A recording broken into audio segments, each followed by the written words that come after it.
Irmãos, hoje eu vou terminar aí o capítulo 9 de Apocalipse. Fala sobre a sexta trombeta. Deixa eu até ler a pregação hoje, né? A sexta trombeta. Você pode acompanhar comigo? Do versículo 13 até o versículo 21, para a gente encerrar o capítulo 9. Diz assim a palavra do Senhor. O sexto anjo tocou a sua trombeta, e ouviu uma voz que vinha das quatro pontas do altar de ouro que estava diante de Deus, a qual dizia ao sexto anjo que estava com a trombeta: solta os quatro anjos que estão presos junto ao grande Eufrates. Eufrates era o rio, vou explicar já já. Verso 15. Então, os quatro anjos que haviam sido preparados para aquela hora, dia, mês e ano, foram soltos, a fim de matar a terça parte dos homens. O número do exército dos cavaleiros eram 200 milhões, conforme o número que eu vi. Assim eram os cavalos que vi. Assim eram os cavalos que vi nessa visão. Seus cavaleiros tinham coraças de fogo, de jacinto e de enxofre. A cabeça dos cavalos era como de um leão, e de sua boca saíam fogo, fumaça e enxofre. A terça parte dos homens foi morta por essas três pragas, isto é, pelo fogo, pela fumaça e pelo enxofre que lhe saía da boca. 19. Pois o poder dos cavalos estava na boca e na cauda, porque a cauda deles era semelhante à de uma serpente, e nela havia cabeça com as quais causavam dano. Os outros homens que não foram mortos por essas pragas não se arrependeram das suas obras, não se arrependeram das obras de suas mãos, não deixaram de adorar os demônios, nem os ídolos de ouro, de prata, de bronze, e de pedra e de madeira, que não podem ver, nem ouvir e nem andar. Também não se arrependeram dos seus homicídios, nem suas feitiçarias, nem sua prostituição e nem dos seus furtos. Olha para cá, por favor. É necessário a gente lembrar que, como eu tenho falado já algumas vezes, Apocalipse ele fala de sessões paralelas e progressivas, que o Senhor vai a cada vez mais falando sobre as mesmas coisas. E as últimas vezes, nas últimas semanas, eu deixei claro que os últimos dias, quando a Escritura cita, está falando do período da vinda do nosso Senhor Jesus Cristo até a sua volta. Desde quando ele veio até o dia que ele voltar. Ou seja, justamente esse período ao qual nós estamos vivendo. Isso aqui é de suma importância você saber para que você possa entender Apocalipse. Saber que essas coisas, elas tratam não apenas dos 45 minutos do segundo tempo, mas também daquilo que a igreja de Deus passou durante toda a sua história e também está passando hoje. Como você vai ver que as aplicações são totalmente práticas em relação à nossa vida. As trombetas são um aviso de juízo. É Deus gritando constantemente para as pessoas: arrependam-se, arrependam-se, arrependam-se. Por isso, até a questão da trombeta, para que o homem possa ouvir. Só que nós vemos aqui, mesmo depois de várias desgraças, punição, morte, dor, os homens não se dobram diante do Senhor. A quinta trombeta, ela começa a ser direcionada de forma direta ao ser humano, ao homem. Lembra? As outras quatro falava sobre os flagelos, sobre a terra, sobre o rio, sobre o mar, sobre plantações. Mas então, a partir da quinta trombeta, começa a falar literalmente a respeito do que iria acontecer com o homem. E você deve se lembrar, acho que a última quarta-feira, fala sobre aquela estrela, que ela cai sobre o mar, e a outra cai sobre a fonte das águas, e então uma estrela, Deus dá a ela a chave do abismo. Ela abre o abismo, daquele abismo sai fumaça e gafanhoto, representando os demônios, que é a forma como que os demônios agem na vida do ser humano hoje. E este é o contexto, panorama aqui de Apocalipse. A quinta trombeta, ela foi para atormentar os homens ímpios. E essa sexta trombeta que nós vamos ver aqui hoje, ela vem de fato para matar o ser humano, o homem ímpio, aquele que não conseguiu ver Deus diante de tanta desgraça ali. Eu vou passar apenas 2 princípios hoje, eu vou tentar ser bem curto. Põe ali, por favor, meu irmão. O primeiro é o seguinte.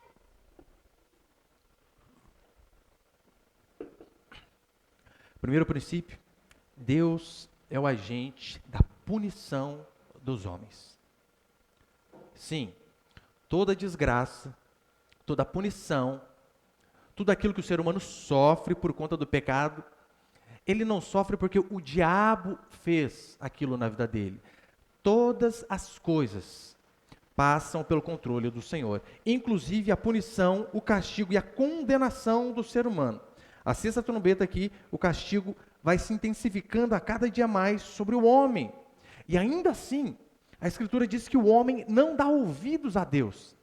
Vendo toda a desgraça, toda a miséria, toda a morte, todo o sofrimento, ainda assim o homem continua impenitente, continua duro, não se dobra diante do Senhor de forma nenhuma. Então a ira de Deus começa a devastar os homens. E o texto aqui que nós lemos cita que 1/3 da humanidade foi morta. Meu irmão, 1/3 é muita coisa. De cada 3 pessoas, uma morria. Lembra a peste negra? Que dizimou 1/3 da Europa? É a mesma proporção. Será que ali também já era Deus com a sua trombeta, gritando àqueles homens, arrependam-se, arrependam-se, arrependam-se? O que aconteceu depois daquilo? A Europa se prostrou diante do Senhor e de forma alguma. Aquela região que foi exportadora de pregadores, de homens que levaram o evangelho para todo canto, hoje em dia não tem nada. Olha, essa semana, um casal me disse que na Suíça tem culto a cada 3 meses. 3 meses. Um outro rapaz da Espanha, que eu falei no culto domingo para os irmãos, ele falou para mim: pastor, eu procuro igreja aqui, não acho. Uma que eu achei, eu perguntei para o pastor lá: pastor, faz um tempo que eu estou vindo aqui, o senhor nunca fala a respeito do pecado. E olha o que o pastor disse para ele: ah, irmão, é porque as pessoas, os membros da igreja, eles têm uma semana difícil. E se eu chego domingo e prego sobre o pecado, eles não aguentam. Esse é o padrão de lá. E acho que anteontem, conversava com o irmão de Portugal, a mesma coisa. Não tem igreja. Igrejas viraram bares, discotecas, boates. A Europa é uma falência só. O tanto que prosperou foi o tanto que se apostatou da fé e, de fato, abandonou a Deus. Então, mesmo depois da peste negra, eles não conseguiram ver Deus com a sua trombeta, berrando: arrependam-se. O que Deus precisa fazer de novo? Outra peste? Outra pandemia? Não sei, pode ser. É a forma que Deus usa, justamente para punir o homem, porque o homem não se quebranta. E lembrando, a voz que dá ordem ao anjo é uma resposta à oração dos santos. Ali no capítulo 6, diz assim, verso 10: eles clamaram em alta voz, dizendo: ó soberano, santo e verdadeiro, até quando aguardarás para julgar os que habitam sobre a terra e vingar nosso sangue? Aqueles mártires, aqueles que morreram por conta do evangelho, eles suplicam ao Senhor e dizem: Senhor, até quando? Até quando o Senhor vai aguardar para julgar essas pessoas que fizeram mal a nós? Filhos e filhas do Senhor que fomos testemunhas para levar o teu evangelho. Até quando?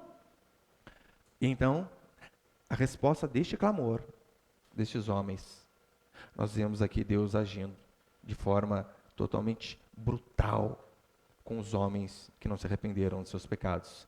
Não pense que os homens que se levantam contra Deus ficarão impunes. Não vão ficar. Qualquer homem. Um exemplo disso foi Faraó, no capítulo 5 de Êxodo, onde Faraó não quis deixar o povo cultuar. O que acontece? Diz a Escritura que Faraó é punido, sua família é punida, a sua nação, a nação a qual ele governava também era punida, também foi punida. Por quê? Porque ele tentou impedir o povo de Deus de cultuar. Então, também não se iluda. Esses homens que tentam nos proibir de cultuar a Deus, não ficarão impunes. Podem ficar até aqui, neste mundo, mas diante do Senhor, eles pagarão um alto preço, por conta de privarem o povo de Deus de cultuar o seu Senhor. E não apenas eles. A nação a qual eles dirigem também será severamente punida. Ou você acha que toda essa desgraça que tem acontecido conosco é de fato mero acaso? Nasci na época errada. Ou será justamente Deus punindo o ser humano por conta do seu pecado? Não pense que esses homens ficarão impunes, porque não ficarão. No versículo 13, depois do versículo 13 em diante ali até o versículo 16, principalmente o verso 14, olha que interessante. A qual dizia o sexto anjo que estava com as trombetas: solta os 4 anjos que estão presos junto ao grande Eufrates. O rio Eufrates era um rio ali que marcava a fronteira com a terra prometida. Mas perceba o verbo no imperativo. A voz do Senhor dizendo, solta. O Senhor ordenando, solta para que a desgraça venha sobre o povo. O Senhor não foi pego de surpresa com a desobediência do ser humano, não foi. Como eu lembro até hoje de uma aula, estava lá no seminário, e ouvi uma das maiores heresias que até então não tinha percebido, depois que eu fui perceber. Um pastor dizendo que Jesus Cristo, na verdade, foi uma correção de rota de um plano que Deus tinha tido. Deus fez um plano para o ser humano, como o ser humano caiu e pegou Deus de surpresa, então Deus precisou recalcular a rota, precisou mandar o seu filho para morrer. Sendo que Apocalipse, toda a Escritura deixa claro, todas essas coisas foram determinadas, escritas e determinadas pelo Senhor. O Salmo 139 diz isso. Todos os nossos dias foram escritos e determinados. E aqui em Apocalipse, mais uma vez, o dia, a hora, o mês e o ano, tudo planejado pelo Senhor. Então Deus pode ter certeza, Ele não foi pego de surpresa. Agora, muitos não sabem responder o porquê do sofrimento e das tragédias que acontecem com a humanidade. Eu sei. Eles dizem assim, eu não sei por que desgraça acontece, mas Deus é bom. É exatamente por conta disso que desgraças acontecem. Deus é bom e o homem não. E como pode um Deus bom e justo ver o homem transgredir a sua lei, que é santa, boa, perfeita e agradável, e não punir? Se ele não pune o homem que quebra a sua aliança, aí esse Deus estaria sendo injusto. Porque Paulo deixa claro em Romanos, olha, o salário do pecado é a morte. Aí o homem peca. E se Deus não pune, que tipo de ser humano haveria na terra? Piores do que esses ao qual nós temos hoje. Não é assim que funciona com o filho? Você coloca uma regra para o seu filho e diz, se fizer isso, apanha. Se brigar entre irmãos, apanha. Aí então, o mais velho bate no mais novo bate no mais velho. E se você não faz nada, você fica sem respeito com os dois. Por quê? O pai fala, mas não faz. Por que você acha que Deus agiria dessa forma? Se ele deixou claro que o salário do pecado é a morte e o homem pecou, é necessário que o homem seja punido. Eu sei, Deus não é o autor do mal, claro que não. Mas Deus, de fato, ele usa a maldade que já está no coração do ser humano, para que o seu propósito possa se cumprir. É por este motivo que ele pega Nabucodonosor, um ímpio das trevas, e diz assim, Nabucodonosor, meu servo, o meu povo pecou, os meus profetas durante anos vieram pregando a mensagem de arrependimento, eles não ouviram, então eu usarei a maldade que há no coração de Nabucodonosor, que não foi Deus quem colocou. Então eu usarei esta maldade para punir esses homens que não deram ouvidos a mim. E é interessante aqui que ao comparar as cabeças dos cavalos com a de leões que cospem fogo, fumaça, enxofre, é uma figura bem mitológica. Se você for parar para tentar imaginar de forma literal. E detalhe, tinha poder na cabeça e poder também na cauda. Ferrava as pessoas de qualquer jeito, literalmente. João aqui está apenas pintando o quão Deus seria feroz e destrutivo com aqueles homens que não se arrependem. Por isso, esta figura de linguagem. Lembrando, o enxofre é um símbolo do castigo de Deus, da ira de Deus. Tanto é que em Gênesis capítulo 19, põe ali, por favor. Lembra de Sodoma e Gomorra? Gênesis 19, 24 e 25 diz assim: Então, da parte do Senhor fez chover fogo e enxofre do céu sobre Sodoma e Gomorra, e destruiu aquela cidade, toda a planície, todos os moradores das cidades e o que nascia da terra. É mais um exemplo de quando Deus será destrutivo, sem misericórdia contra essas pessoas. E o segundo, Apocalipse capítulo 9, versículo 20 e 21, vai dizer assim: Os outros homens depois de toda essa desgraça, lembre-se disso, estrela caindo no mar, na fonte das águas, os demônios agindo, os homens procurando a morte, e a morte fugindo delas. Desgraça, miséria, e 1/3 da população morrendo. Depois deles verem toda essa desgraça, olha o que acontece. Os outros homens, os 2/3 que sobraram vivos, os outros homens que não foram mortos por essas pragas, não se arrependeram das obras de suas mãos. Não deixaram de adorar os demônios, nem os ídolos de ouro, de prata, de bronze, de pedra, de madeira, que não podem ver, nem ouvir, nem andar. Também não se arrependeram dos seus homicídios, nem das suas feitiçarias, nem de sua prostituição, nem de seus furtos. Você consegue imaginar algo mais ou menos parecido com isso? Uma desgraça imensa. E então, mesmo depois de terem visto toda aquela desgraça, o que esses homens fazem? Permanecem impenitentes. Duros, mesmo depois de um morticínio global de 1/3 da população. É por isso que Jesus Cristo chama esses homens de homens de dura cerviz. Cerviz vem aqui, né, de cervical, que não se dobra. Mesmo diante disto, esses homens não se dobram. O ímpio, na hora da dor, ele pode até ter, às vezes, ali um lapso, não de arrependimento, talvez de remorso, mas para depois voltar a fazer todas as suas impiedades, é o que diz a Escritura. Tanto é que eu lembro, quando caiu as Torres Gêmeas, o World Trade Center, ali nos Estados Unidos, o testemunho era que, depois da queda das torres, as igrejas ficaram mais cheias, as pessoas começaram a buscar mais a Deus. Mas aquilo teve um efeito efêmero. A duração foi pouca. Rapidinho, esqueceram e voltaram para os seus pecados. Essas trombetas, elas vêm convocar todo ser humano, a mim e a você, e a todo homem, a arrepender-se dos seus pecados. Constantemente. Agora, é triste quando muitos não conseguem enxergar Deus nem na desgraça. Se esquecem de que cada cortejo fúnebre, cada caminho de um caixão para a sepultura, na verdade, é Deus berrando o seu evangelho, dizendo: ei, este é o fim de todos e o seu também. Arrependa-se enquanto é tempo. É por isso que Eclesiastes vai dizer que é melhor nós irmos à casa onde há luto do que à casa onde há festa. Porque no dia da festa nós não lembramos do amanhã, não lembramos do fim. Agora, quando nós vemos ali alguém morto, isso nos faz raciocinar de que um dia também chegará a nossa hora. Então é de suma importância que você enxergue isso.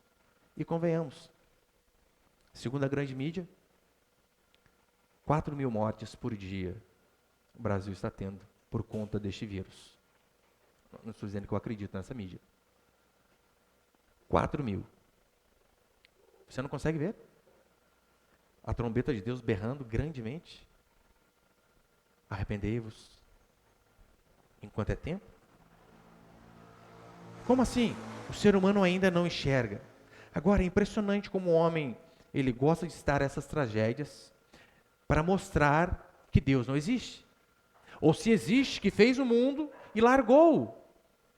Olha, vamos ver o que dá. Não. Muito pelo contrário. 1/3 das mortes aqui ainda é graça e misericórdia do Senhor. Com quem? Com os outros 2/3 que sobraram. Esses ainda têm oportunidade, que é o nosso caso. Marcos capítulo 13, versículo 7, o Evangelho vai dizer assim: Jesus falando, quando porém ouvirdes falar de guerra, rumores de guerra, não vos perturbeis. É necessário que assim aconteça, mas ainda não é o fim. Esse morticínio que Apocalipse relata, a Escritura ainda diz, não é o fim, mas é uma amostra de que de fato o fim está próximo. Em todo o capítulo 24, aquele capítulo escatológico de Mateus, você vê falando sobre guerras, sobre pestes, sobre epidemias, que é algo mais contemporâneo do que isso que nós estamos passando. Isso para que o ser humano possa de fato perceber, ei, há tempo para nós. Nós de fato estamos do lado desses 2/3 que ainda têm oportunidade. Como não veremos a Deus diante de tanta desgraça? Ligue a sua TV, constantemente nos jornais. Você vê Mateus 24 sendo pregado, você vê Apocalipse sendo pregado, só que com outras palavras. E ainda assim, o que o ser humano faz? Ele permanece duro. Não se quebranta, não se dobra, continua impenitente. Para esses aí, a ira de Deus será merecida. É o que vai dizer o texto. A Bíblia cita o caos, as desgraças, como prova de fato de que Deus é soberano, de que Ele está no controle de todas as coisas. E por que essas coisas acontecem? Apocalipse 9 responde: os homens são maus. Se alguém perguntar para você, por que acontece tanta desgraça? Responda, por conta do ser humano, não tem nada a ver com Deus. O homem é mau, o homem é pecador, e ele está apenas colhendo o fruto de suas escolhas. Por que acontece tanta desgraça? Exatamente por isso. Eu sei que alguns pastores não gostam de, fica em cima do muro, né? Não sei. Não, a Bíblia diz o porquê. É porque nós, mesmo diante de fatos mostrando que Deus existe, fatos incontestáveis, como diz Romanos 1, olhe para a natureza, toda essa orquestração, tudo no seu devido lugar, de forma meticulosa. E Paulo termina o capítulo 1 dizendo, tais homens são por isso indesculpáveis, porque como diante de todas essas coisas não conseguem ver que há um Criador por detrás da criação. E Apocalipse segue a mesma linha. Cada cortejo fúnebre, cada desgraça, cada avião que cai, cada vírus que assola a humanidade, é Deus, mais uma vez, com sua trombeta, nos dando a oportunidade de arrependimento. Isaías, capítulo 55, verso 6, diz assim, buscai ao Senhor enquanto se pode achar, invocai-o enquanto está perto. Por que Isaías diz, busque ao Senhor enquanto se pode achar? Vai haver uma vez que nós não poderemos mais achá-lo. A oportunidade é enquanto estamos vivos, enquanto temos o ar que respiramos. Depois, não existe vida após a morte. Não existe purgatório. Não existe missa de sétimo dia, nada desse gênero. Hoje, busque ao Senhor enquanto se pode achar. Invocai-o, clame por Ele enquanto Ele está perto. Eu sei que é um exemplo ridículo, eu já até contei aqui, mas eu lembro uma vez, eu era moleque, novo, ímpio, perdido, e eu estava com um amigo, na varanda da casa dele, e do outro lado da rua passava um rapaz que nós não gostávamos dele. Então nós mexíamos com ele, a hora que ele vinha bater na gente, ele era maior do que nós. Entrávamos correndo para dentro da casa do meu amigo, o pai dele estava lá. Esse rapaz ia embora, íamos à porta de novo, mexíamos com ele, ali na varanda, entrávamos correndo de novo. Uma hora nós estávamos mexendo com esse rapaz. Nós não vimos o pai do meu amigo, entrou para tomar banho, trancou a porta e ligou o som alto. O cara veio bater em nós novamente. Fomos correr, demos com a cara na porta. Eu lembro até hoje, gente, dói até de pensar. Eu nunca apanhei tanto na minha vida. Apanhei. Eu lembro do cara me derrubar no chão e pisar na minha cabeça, literalmente. Toma! Gente do céu, tomei uma surra. Uma hora a porta fecha. Para nós, diante do Senhor também. Uma hora a porta fecha. Então que nós não venhamos desperdiçar as nossas oportunidades. Mas aqui diz que ainda assim, aqueles homens permaneceram com os corações duros. Eles continuaram, como diz o verso 20, né? E outros homens, os outros homens que não foram mortos por essa praga, não se arrependeram das obras de suas mãos, não deixaram de adorar os demônios, nem os ídolos de ouro. Repare, adorar demônios e ídolos. Aqui é exatamente a mesma coisa, porque é o que Moisés vai dizer em Deuteronômio 32. Moisés chama o culto a algum tipo de ídolo, gesso, madeira, ouro, pedra, não importa. Moisés chama isso de culto a demônios. Então repare o quanto é sério a questão da idolatria. E às vezes você, assim como eu, veio da idolatria, tem parentes que até hoje continuam na idolatria, e nós temos o privilégio de mostrar a eles a questão do evangelho, de que este culto ao qual eles pensam que estão fazendo a algum Deus não é, o que a Escritura diz que é a demônios. Tanto é que em 1 Coríntios capítulo 10, olha o que Paulo vai dizer, 1 Coríntios 10, 19. Será que estou dizendo que aquilo que é sacrificado ao ídolo é alguma coisa? Ou que o ídolo é alguma coisa? Não. Antes digo que as coisas que eles sacrificam a demônios e não a Deus. E não quero que tenhais comunhão com os demônios. Olha o que Paulo está fazendo, dizendo. Os sacrifícios que as pessoas fazem, é o cafezinho para São Benedito, lembra? Eu tinha uma tia que era assim, fazia o cafezinho primeiro, São Benedito. O sacrifício do atravessar a passarela de joelhos, das penitências, do culto a outros deuses, isso que a Escritura diz, que essa idolatria, independentemente de ser com imagem ou não, tem a ver com demônios. E por quê? Idolatria não tem só a ver com imagem. Podemos idolatrar outras coisas que não tem a ver com imagem. Mateus capítulo 6, verso 24. Olha que interessante. Texto bem conhecido. Ninguém pode servir a dois senhores. Há um só Deus, você precisa escolher servi-lo. Você não pode servir a dois. Ninguém pode servir a dois senhores, porque ou odiará a um e amará o outro, ou se dedicará a um e desprezará o outro. Não podeis servir a Deus e as riquezas. Algumas versões trazem a palavra mamon, que é a mesma coisa. Olha o que a Escritura diz. Vocês não podem servir a dois senhores. Servir a Deus e as riquezas. Ele não está dizendo que nós não podemos ser prósperos, não podemos ser prósperos ou ter riquezas. Não, não tem nada a ver. O problema é quando essa riqueza começa a nortear a nossa vida. Quando nós encaixamos Deus no nosso trabalho e não o nosso trabalho no Senhor. O problema é quando o que nos determina a ida ao culto ou não é a questão da prioridade que a Escritura nos ordena para adorarmos a Deus, mas sim a questão, se eu for, não vou poder ir trabalhar, não trabalhando ganharei menos. A Bíblia diz que neste caso nós estamos adorando a outro ídolo. Você sabe, essa pandemia quebrou muita gente. Todos aqui saímos perdendo financeiramente. A questão é, será que quando as coisas voltarem ao normal, nós continuaremos valorizando o Senhor do jeito que temos valorizado hoje? Até mesmo por conta do tempo, temos mais tempo, claro.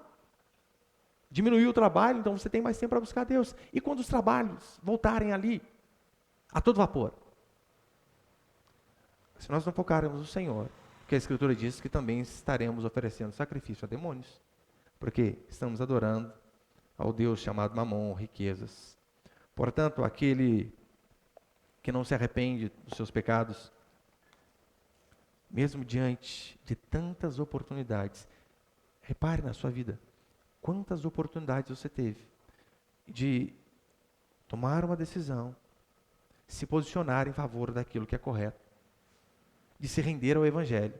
E às vezes você demorou anos para fazer. Da mesma forma, esses homens, esses 2/3 que sobreviveram e que sobreviverão a essas desgraças, se ainda assim eles não se arrependerem, mesmo diante de Deus gritar com eles de forma explícita, a esses o que a Escritura diz é que eles receberão o cálice da ira do Cordeiro. Se você pensa que o seu pai é bravo, o seu patrão é bravo, você não tem noção o quão o Senhor é bravo, o quão o Senhor é duro. As expressões que a Escritura declara a respeito da ira de Deus são as mais assoladoras, as mais assustadoras possíveis, que faz qualquer um de nós temer. Tanto é que nós já lemos aqui, lembra? Os homens, diante de tanta desgraça, eles dizem assim: caí sobre nós, ó monte, escondei-nos da face do Cordeiro. Eles vão pedir a morte para não estarem diante de Deus, porque aqueles que não se arrependem experimentarão a ira do Senhor. Eu lembro de um pastor batista, americano, contando uma ilustração, para encerrar, o que seria mais ou menos a ira do Senhor sobre a humanidade. Então ele diz assim: imagine que você esteja diante de uma montanha gigantesca de neve, e então aquela avalanche começa a vir sobre você e você está lá embaixo. O Everest se derretendo e vindo para cima de você. Ele disse assim: conter a ira de Deus é a mesma coisa que você tentar conter essa avalanche com uma teia de aranha. Ou seja, não vai adiantar absolutamente nada. Mas eu ainda acho que a ilustração dele poderia ser um pouquinho melhor. Porque a teia de aranha ainda tem uma resistência mínima, mas tem. nós não teremos resistência nenhuma diante da ira do Senhor se não nos arrependermos hoje. Esses homens serão condenados e condenados porque tiveram a oportunidade, assim como nós temos constantemente, de reconhecermos o Senhor em todos os nossos caminhos. Estes experimentarão a ira do Senhor e a destruição eterna. Portanto, que nós lembramos do que diz Isaías. Busquemos ao Senhor enquanto se pode achar, porque o dia de amanhã não sabemos. Eu acho que uma vez eu falei com os irmãos, né? Eu lembro que meu primo, tínhamos um conhecido na rua que nós morávamos lá, e ele já estava com uns problemas de saúde, então tivemos a oportunidade, né? Ir lá e falar de Deus para ele. Amanhã a gente fala. No outro dia tinha morrido. A gente não sabe. A gente não sabe o dia de amanhã. Pessoas dormem e não acordam. Então que Deus nos dê a graça de nós buscarmos ao Senhor enquanto podemos achar. Mas não apenas isso.